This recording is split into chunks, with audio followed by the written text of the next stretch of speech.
7 ліпеня, нядзеля. Галоўныя навіны дня у аб'ектыве. Прэс-сакратар Кебіча, галоўны ідэолог дзяржавы і кіраўнік Беларусьфільму. На 72-м годзе жыцця сёння зранку у сябе ў дому памёр Уладзімір Замяталін. Это был человек, который абсолютно искренне пытался сделать Беларусь не белорусской, который ненавидел Беларусь, не понимал ее.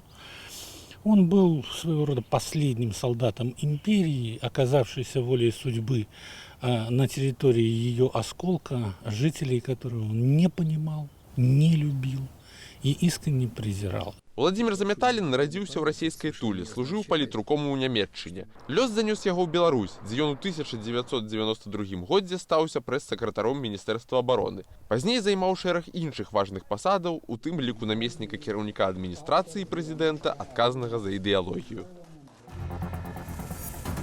Аператор Зміцер Завадскі знік сярод летняга дня ў сталічным аэрапорце 19 гадоў таму. Аднак і за ўсе гэтыя гады праваахоўныя органы так і не высветлілі арганізатараў злачынства і што насамрэч сталася з Дмітрыем.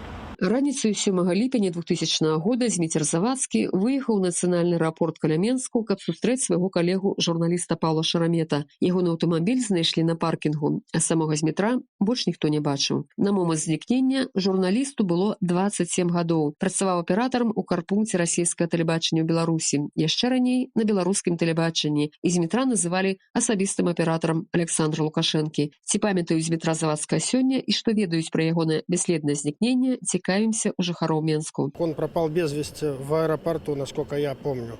В настоящее время его местонахождение не выяснено, так же, как и не выяснены обстоятельства его исчезновения. Имеются элементы крови, лопата там с элементами крови. По всей видимости, учитывая обстоятельства, что следствие идет уже столь продолжительно много лет, есть основания полагать, что к нему причастны лица высокого масштаба. Мы ничего не знаем, потому что очень многие не хотят, чтобы мы что-то знали.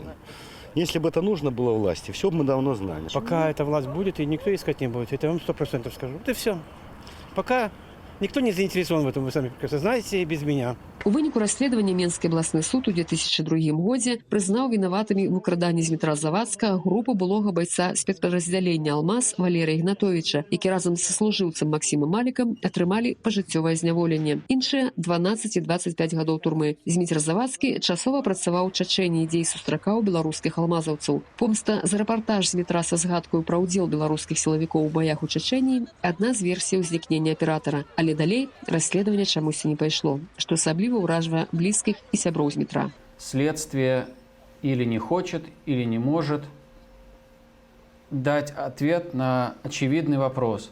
Если вот эти двое судом Республики Беларусь признаны виновными в похищении человека, где человек?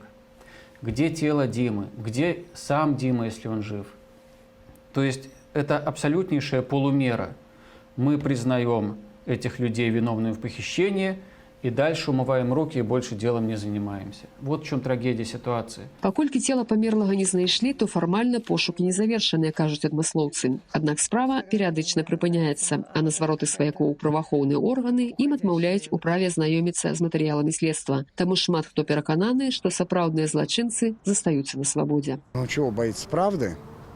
Правды, замешанность властных структур, спецслужб. Это же всем очевидно. Поэтому и бежали два сотрудника прокуратуры в Америку, которые все рассказали. Начальник следственного изолятора бежал, Алкаев тоже. Несколько сотрудников КГБ бежало, мы знаем, тоже в Норвегию и рассказывали это все. Но опасаясь, что их могут тоже так похитить и уничтожить. Палітыкі і грамадскія актывісты з удзелам маці, жонкі ды сына Змітра Завадскага праводзілі шэраг вулічных акцый, у тым ліку ланцуг неабыякавых людзей з патрабаваннем дасканала расследаваць справу. Таксама Еўразвяз прызнаў, што ўзнікненне аператара Змітра Завадскага, а таксама палітыкаў Віктара Ганчара, Юрыя Захаранкі ды бізнэсоўца Анатоля Красоўскага падазраваныя высокапастаўленыя беларускія чыноўнікі і прыняў для іх персанальныя санкцыі. Галіна Бакунчык, Белсат.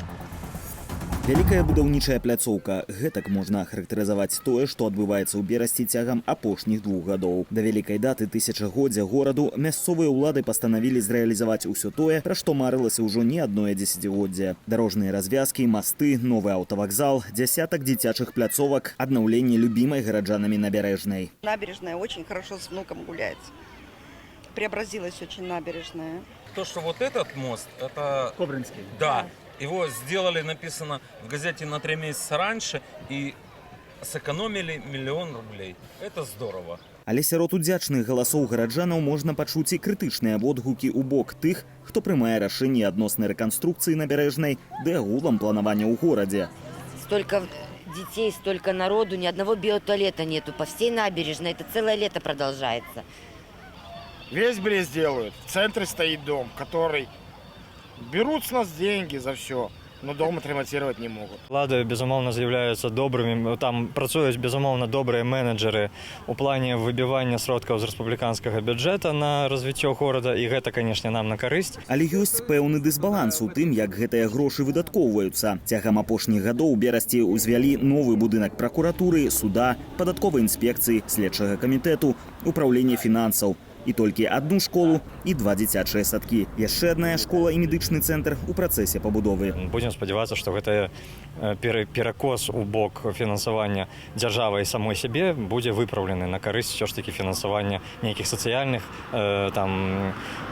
аховы здароўя, адукацыйных і іншых будынкаў. Але ёсць у гісторыі з тысячагоддзем рэчы, якіх выправіць ужо не ўдасца. Праблема ў тым, што гістарычнае Берасце часам перашкаджае таму Берасцю, якое будуюць да тысячагоддзя. Як вось гэты 80-гадовы катэдж, на месцы якога зрабілі паркінг. На гэтым будынку была шыльда, што ахоўваецца дзяржавай, мае гісторыка-культурную спадчыну, і пры пабудове тэатру ён пацярпеў, даў шчыліну, і пасля гэтага людзі былі адселены, якія жылі тут, і зараз мы ўвогуле страцілі гэты будынак, бо ён быў знесены. Дзясяткі новых аб'ектаў і рэканструкцыя шмат якіх старых, мілых сэрцу берасцейцаў пляцовак робяць горад больш камфортным месцам для жыцця. Але ці ў гэтым спеху перад юбілеем не забываецца пра нешта істотнае, ды не менш важнае. Як бы там ні было, Берасцю моцна пашчасціла. Тысячагадовыя юбілеі здараюцца не так і часта. На іншыя ж даты не так і проста знайсці грошы ў рэспубліканскім бюджэце. Ігар Кулей, Белсад. Незвычайнай акцыі адзначылі віцябляне дзень народзінаў Марка Шагала. Славуты мастак нарадзіўся 132 гады таму. Валанцёры прыбралі тэрыторыю ля будынку былой вялікай любавіцкай сінагогі на вуліцы Рэвалюцыйнай. А гэтай сінагогай ніхто не займаецца, яна вось у такім занядбаным стане, але яна ўваходзіць у сферу інтарэсу нашага музея, таму што хутчэй за ўсё, хаця дакладных звестак дакументальных няма, хутчэй за ўсё менавіта яе наведваў і бацька Марка Шагала, і сам Марк Шагал, хутчэй за ўсё, таксама, будучы хлопчыкам яшчэ. Галоўнай такой разынкай будзе тое, што мы зрабілі інфармацыйную шыльду, которую мы поставім на уваход якраз на фасад, на дзверы, которые не з'яўляюцца архітэктурным помнікам, таму іх можна выкарыстоўваць у якасці такого пастамента.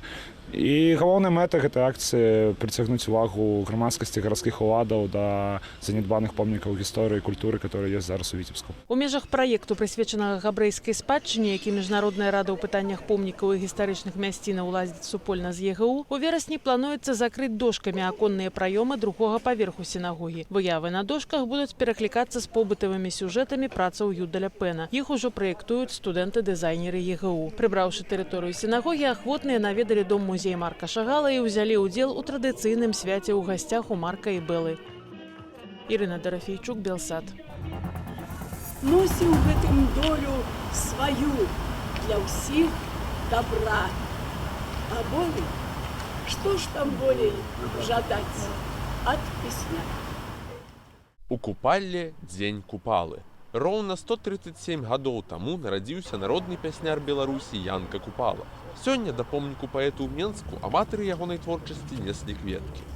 Ведаеце, у кожнага народа існуюць знакавыя постаці, постаці, якія вызначаюць яго самасвядомасць, постаці, якія вызначаюць яго душу, яго мару ўрэшце.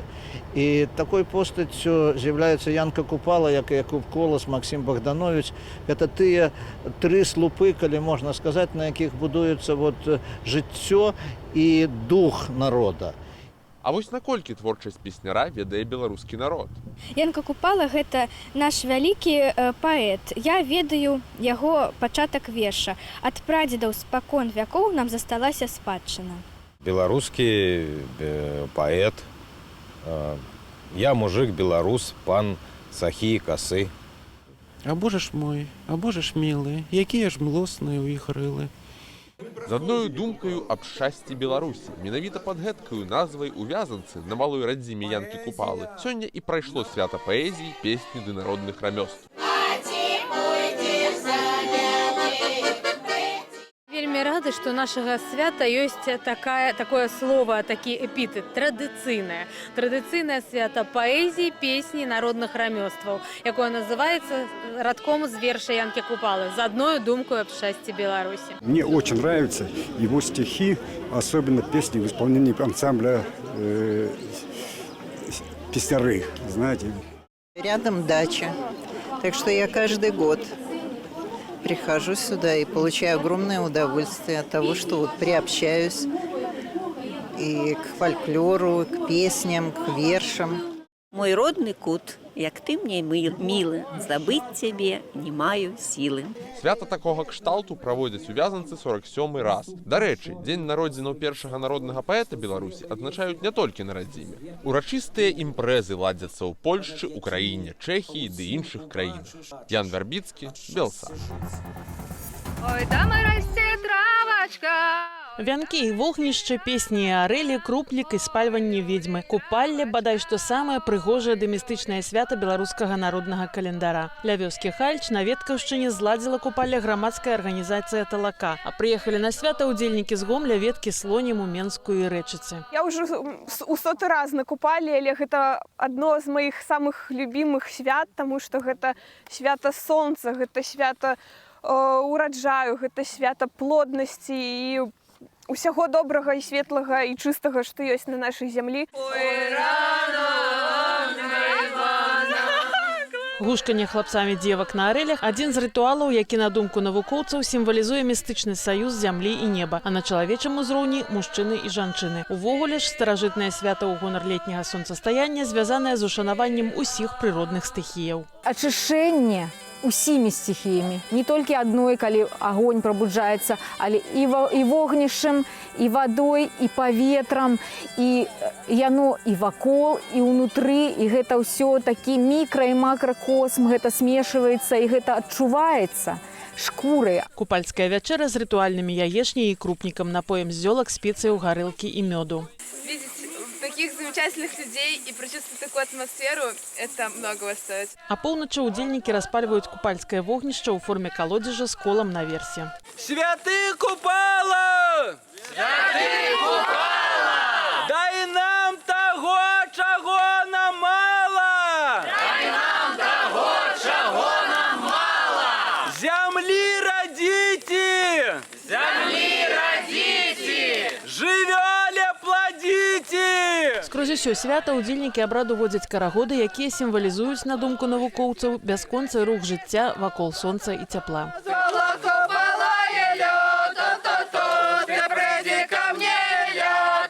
Паводле народных уяўленняў пра купалле, у гэтую ноч адбываецца разгул нячыстай сілы. Ведзьмы і чэрці спрабуюць нашкодзіць чалавеку. Купальская ноч, яна з аднаго боку разгул нячыстай сілы, а з другога боку гэта час, калі можна з гэтай нячыстай сілай змагацца. Вось якраз такі ведзьму, которую спальваюць, гэта усе гэтыя збіральныя вобразы ўсяго благога, дрэннага сабралі в адзін такі вобраз ведьмы, которая все благое, што зрабіла на гэты год, яно спалілася. Ой, вона горю всякого людям не робила!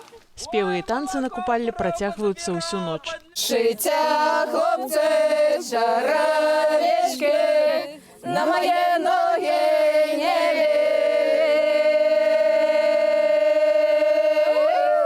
На досвідку дзяўчаты варожаць на вянках, пускаюць іх па вадзе. Веночок свела, речку пустила.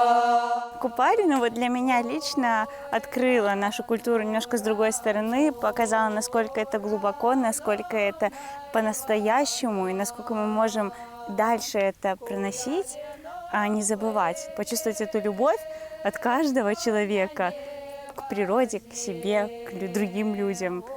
Ну, это вот для меня вот это купальня. Я за этим сюда еду.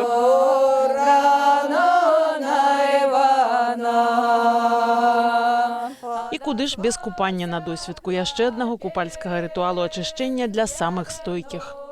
Ірына Дарафейчук, Белсат.